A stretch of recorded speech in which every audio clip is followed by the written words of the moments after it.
Hey there, it's Brittany Chavers and I'm back with a tutorial today using the new ice cream mini bead mixes from Jessie Jane's Beads.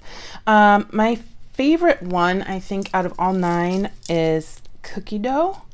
It's a fantastic flavor of ice cream, but it's a really fun mix, and it incorporates neutrals instead of just pastels. The pastel mixes are really cute, but I really like the metals and the different stones and crystals in here. And then it has a really good complement in root beer float. So I think we're going to make a necklace today. I have a loose idea of what I want to make, but I'm not too sure. And I'm thinking we can incorporate 1 or 2 different strands of the Trailblazer collection. We have ash, which really goes well with the root beer collection. And then we have Redwoods, which goes really, really well with the cookie dough collection.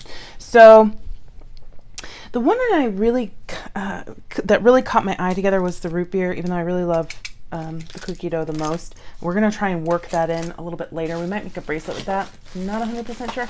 But the necklace I kind of thought of incorporated ash and root beer. So I'm going to try and back out a little bit so you can see what I'm doing. And I'm going to spill out my root beer float. And I think over to the side, I'm going to spill out, just so I don't mix them together, the cookie dough. It's making me hungry. But we'll spill this out over here.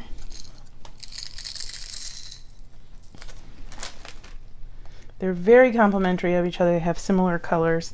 And then we'll keep our redwoods and ash near our pieces. So I think today we're going to use some Bead bead stringing wire, and we're going to make a strung necklace. I have this 19 strand gold. And so I'm thinking I want to do a double strand necklace. Oh, and I also have these 2 seed bead mixes in Toho 11-Os in Vintage Vibes and Antique Lace. So again, more neutrals to work in with our 4 different collections here. So I'm going to do, I think, like I said, a double strand necklace. But we have 2 different colors of metal. So root beer float has a lot of silver, and then cookie dough has gold and copper. I think I'm going to lean towards a little bit more the gold and copper and work in that direction, especially since we're using gold wire. But I want my connection point to be our cage bead. I've never used a cage bead, but I think we're going to start today. So I want my connection point for at least one part of the necklace to be our cage beads. So I'm just going to set those there for now. And then I'm going to look through my mix and kind of see what I like.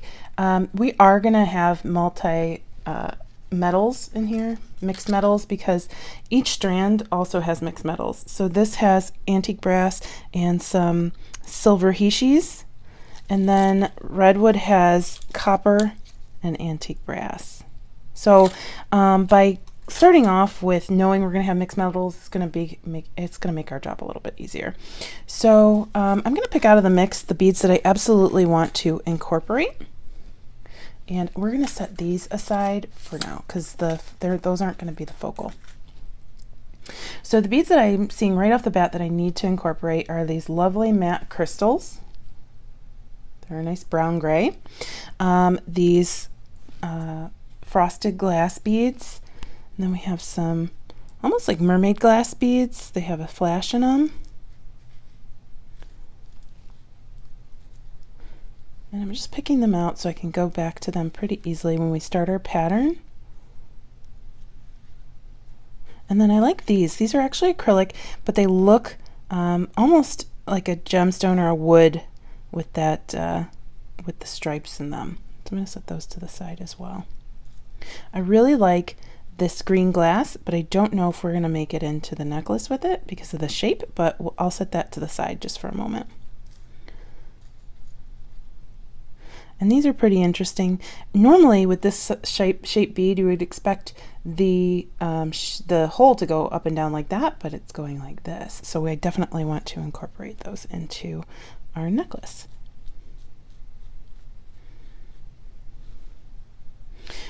And then I'm going to come over here to our Cookie Monster, or not Cookie Monster mix, to our cookie dough mix. There is a Cookie Monster mix though, and I'm going to pull out some beads from that mix. So I'm really loving these either magnesite or howlite beads.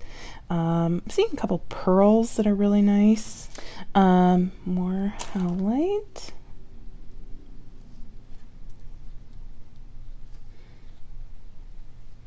And I like these crystals as well.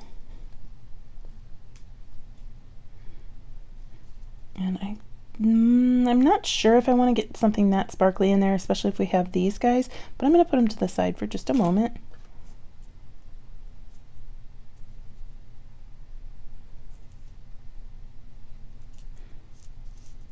And I definitely want to get some of this copper.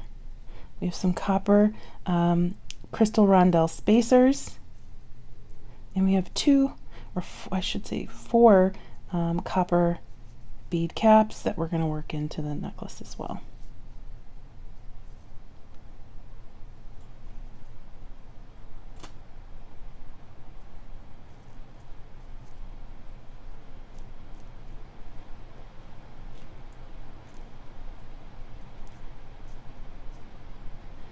I'm still going to leave all of these beads off to the side in case I decide to come back for maybe some of these gold stardust spacers and possibly some of these matte black beads. I really like those. I'm going to push these off to the side, and there are some that I'm considering. These gray luster beads look really cute, and again, maybe some of these rectangle beads. So now I'm going to decide on how I would like my necklace to look. I want a double strand, so one is going to have to hang lower than the other, but I want to figure out what beads we're going to be using in each strand of the necklace. So I'm thinking the larger beads will be on the outside strand to anchor it. Draw your eye down.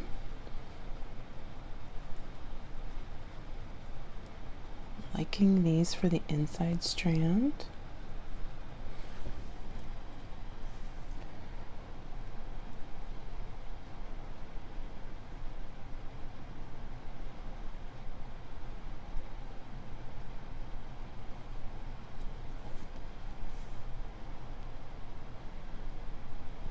And actually, I think we can work in a couple of these crystals.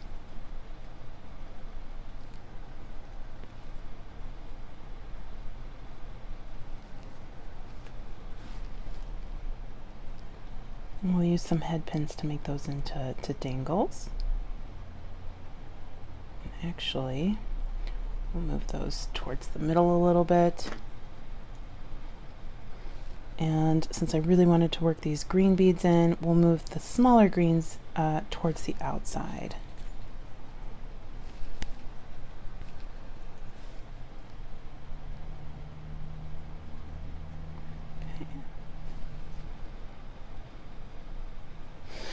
We're going to need a focal bead here, and I found a focal from one of the Pantone bead strands and 2 bead caps, so I think that goes really well in the center there. It's gonna look nice in just a moment. And then I'm gonna put 2 of these howlite beads right next to that focal.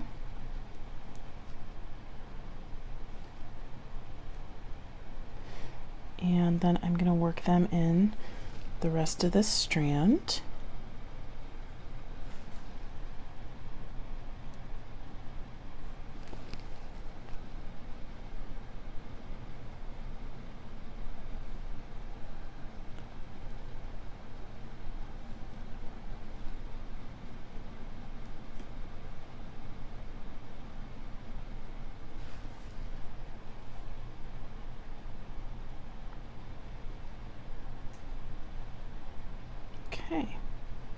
Now this part of the necklace is pretty shiny with a lot of crystals, so we want to make sure that's anchored by some crystal up here. If there isn't enough up here, it's just they're not gonna look cohesive. We also want to use some of the same beads that we're using, or at least same colors that is in this strand up here. So we're bringing this taupe brown in by using the miracle or mermaid beads. I want to bring in some of the howlite by using my last two beads in here. I want to bring in some sparkle by putting in our peach beads or ivory beads, and then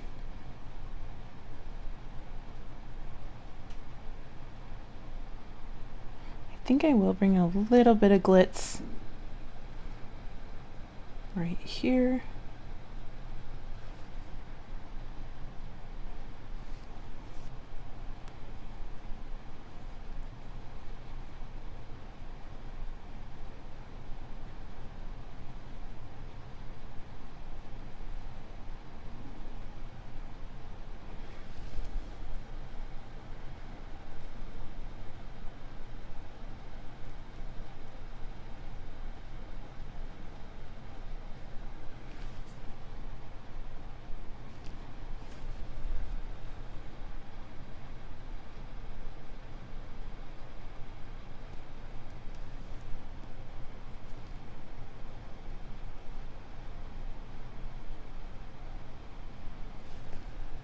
I don't know that these are going to work with our design today, so I'll try and find a different bead that we can that can take their place.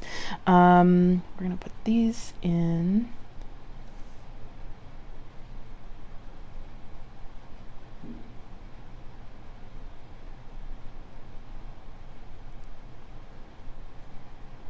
Right there.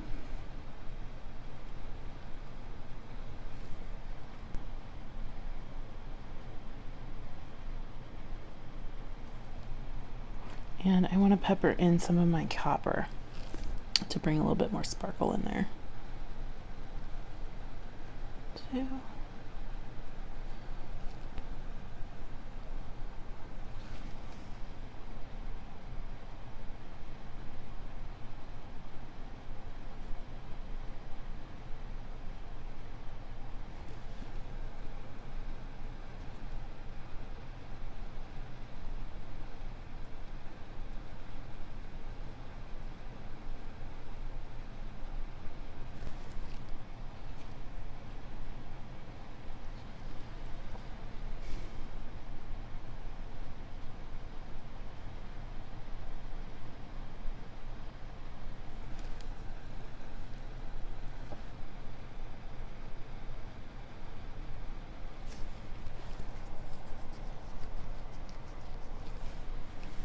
Okay, so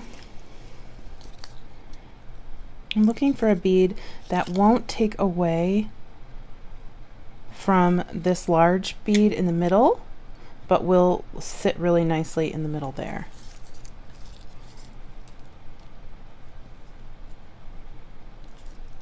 Not copper.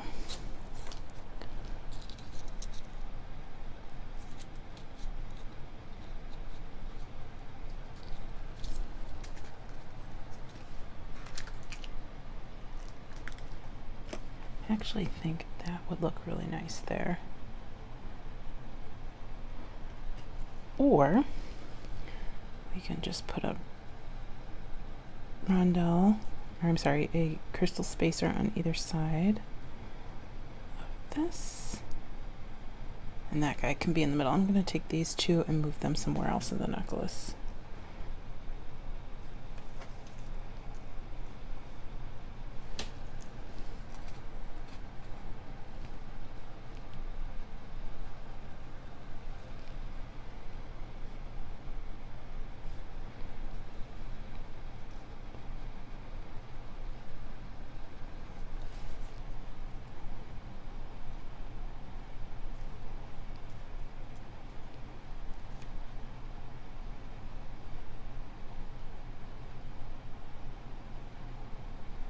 Okay. All right, so we have two shorter strands Let's see, I don't think I worked in my copper bead caps, but we have a lot of copper going on with our spacers. I want to make sure I have a couple of these on the ends.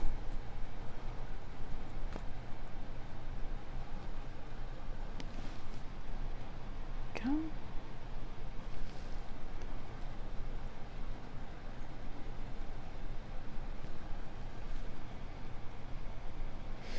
Okay, so we have our first part of our necklace, which will be the two strands that will that will hook onto our cage beads, and then we will work on the back of the necklace in just a moment.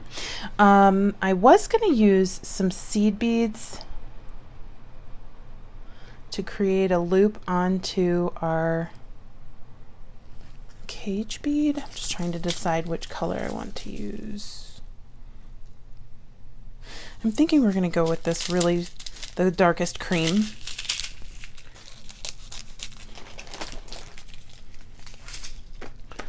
And I'm just going to get out the top of my bead cup here.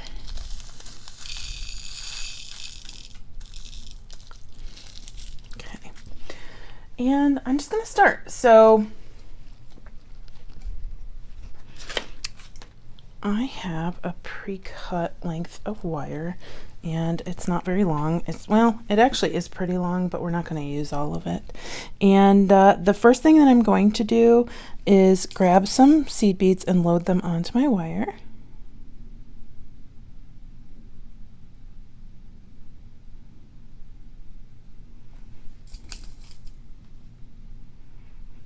And I've done this technique to make a bracelet before, actually make a closure on a bracelet before, and I don't think I did it for, well, I used Jesse James Beads buttons, or Dress It Up buttons, but I didn't do it for their channel. However, the same principle applies. We can just use it as a loop instead of crimping right onto the cage bead. We can use this as our attachment. Now, crimping right onto the cage bead is totally fine. You can absolutely do that. And what I should have done was start with a crimp bead, which I have somewhere here. And I'm going to flat crimp this crimp bead to make it a little bit easier on myself. But we want to put it, I'm going to put it on the other end first.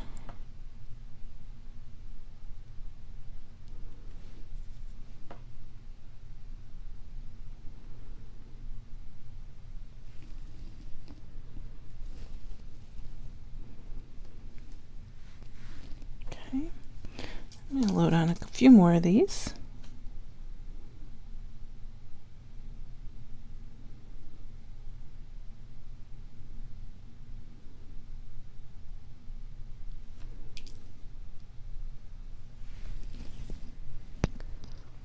And then I'm going to put it through our cage bead.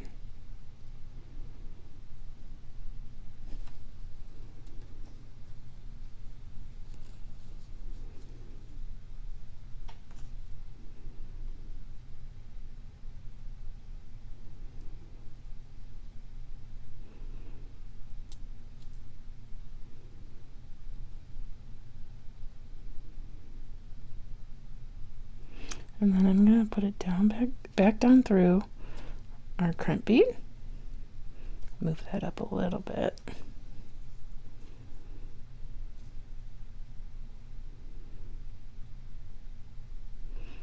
Again, you don't have to put it through the cage bead. And if you're not comfortable doing this, you can just use a jump ring, or you can just crimp right onto the cage bead. I'm going to find my crimping pliers. So we see we have it through our cage bead. I'm going to tighten that as much as possible so we don't have any gaps. And we want to make sure that our wires aren't crossed. Bring that down.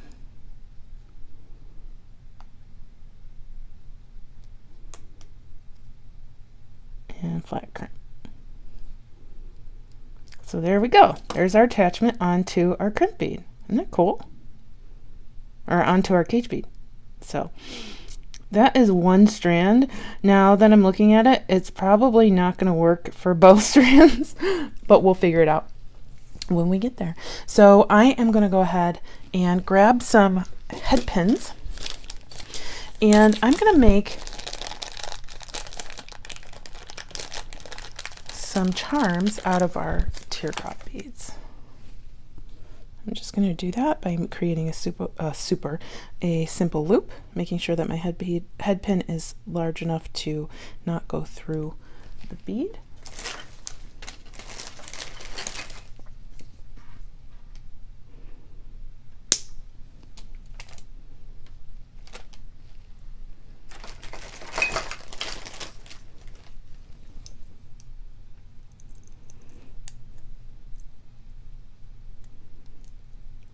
Okay, and I'm going to go ahead and do that for every single one of my teardrop beads.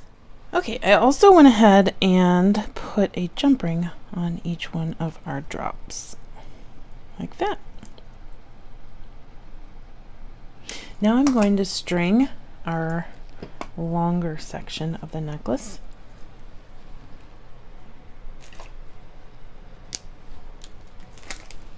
And I'm just going to start with these crystal rondelles and come down our line here.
And then now that we're at the midpoint, we'll just come back up the other side.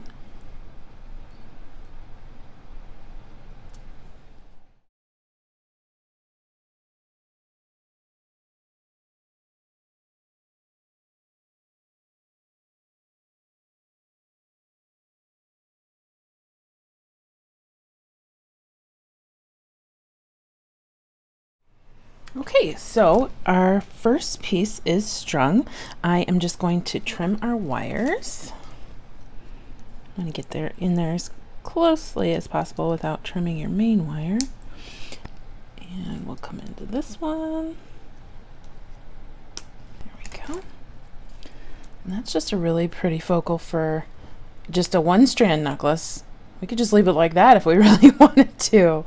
I'm going to still go, I had a vision. I love the thought process that I had for the 2-strand necklace. But what I'm thinking, I'm trying to decide how we'll attach the second strand, whether it will be, it's going to be kind of hard to do it again like that. But I'm going to go ahead and string our second strand just to make sure we don't mess up the design any further.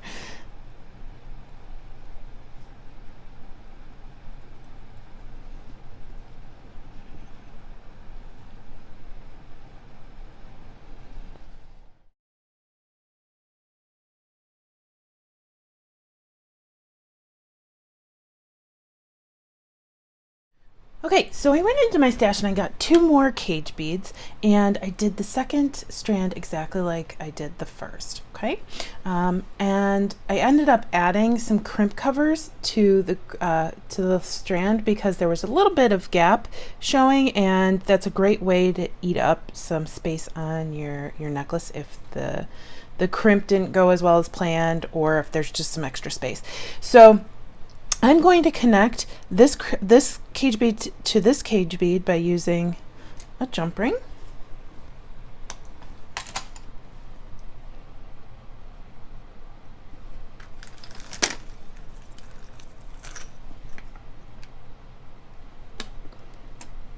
We want to make sure that it's going to lay correctly, so I want to grab it right here. And where's the top that I'd like this one to be?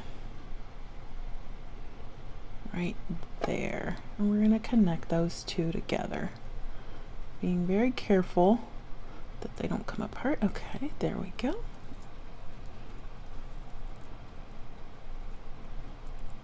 There we go. And we're just going to do the exact same thing on the other side of the necklace. And if you want them to be a little bit further apart than that, which I'm fine, use a bigger jump ring, or you can put another bead in the middle as a bridge, whatever floats your boat. And I'm just going to look for the top of this one. There we go.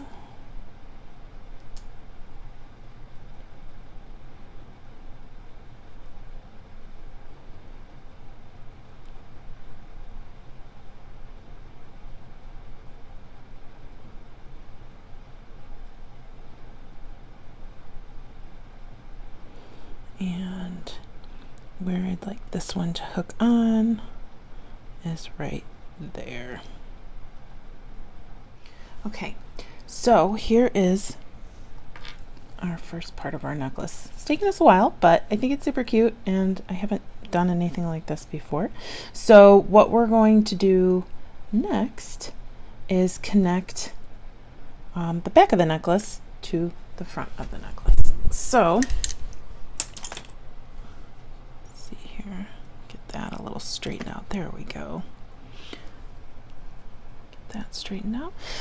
For the back of the necklace, I want to use these strands, but we're going to liven them up a little bit by adding some crystals and some pieces, a couple pieces from the Redwoods collection. So I'll open that up.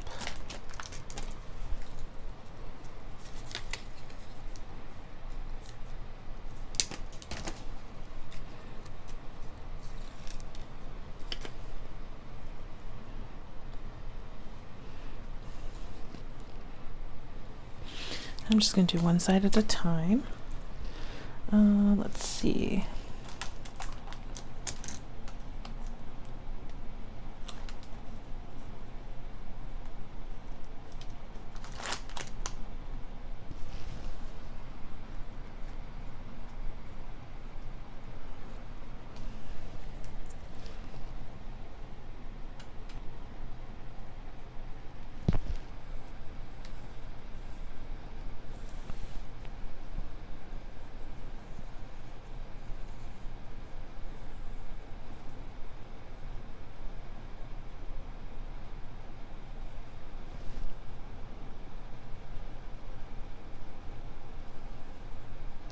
And we'll put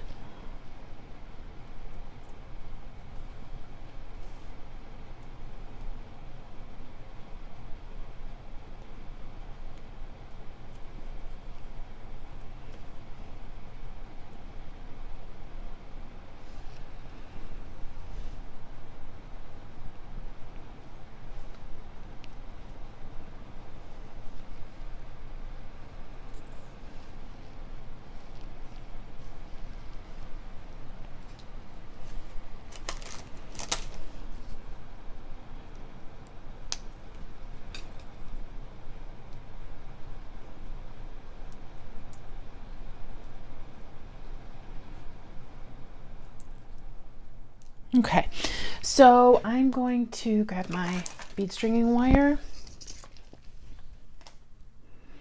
and I'm just going to string this really quickly.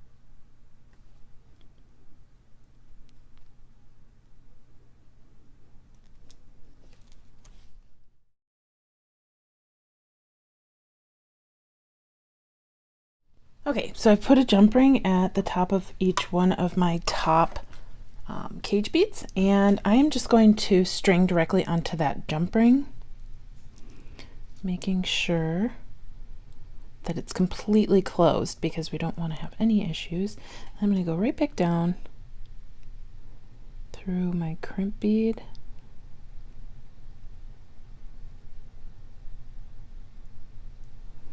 and then through a couple of these beads.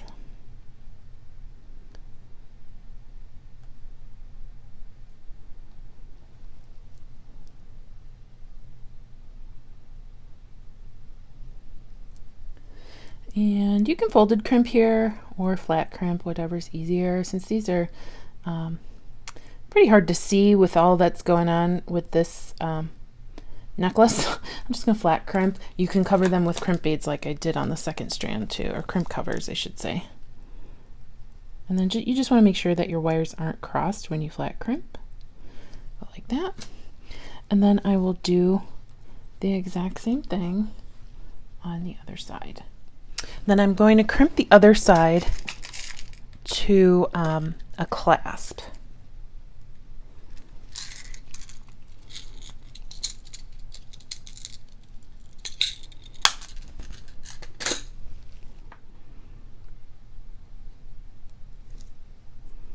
Again, you can use a jump ring. Oh, I didn't put a crimp bead on there. You can use a jump ring instead of crimping right onto the clasp, which actually, now that I'm thinking about it, I'm going to do in case later on I decide I want to add an extender or a different clasp.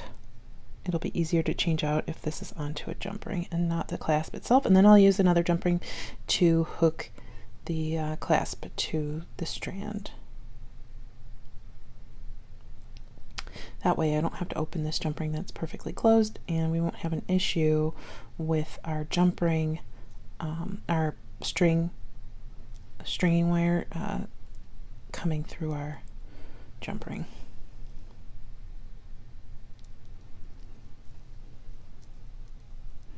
And I'm going to take some pliers and hang on to my jump ring with them. And I'm going to pull. This can be loosey-goosey, but it's not. This part is not as important at keeping shape as this part. We don't want it to be super tight to where it won't bend though, so we're just going to keep it like that. I'm going to go ahead and flat crimp, and I am going to trim my wires.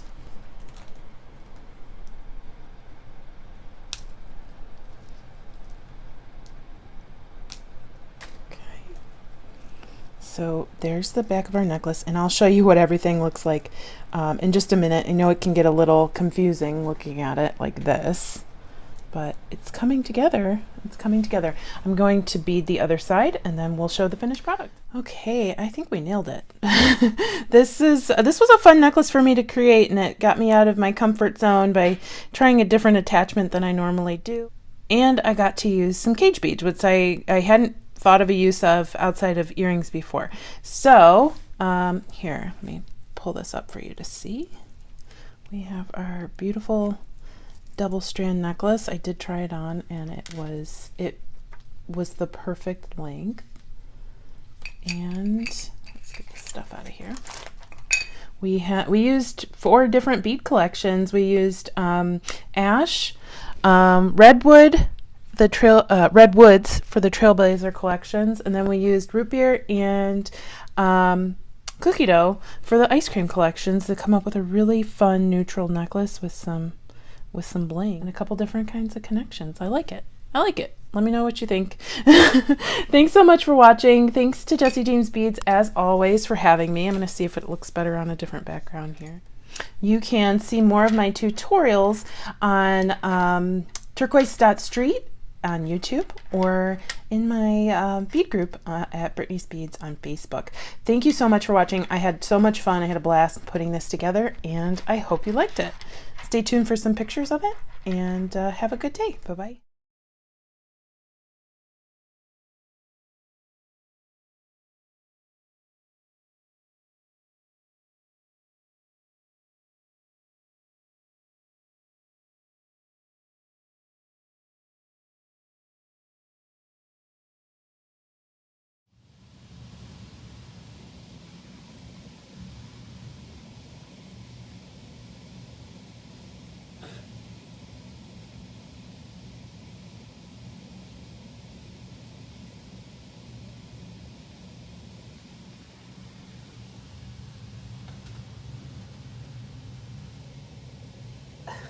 Hi, cutie. You were really sleeping, huh?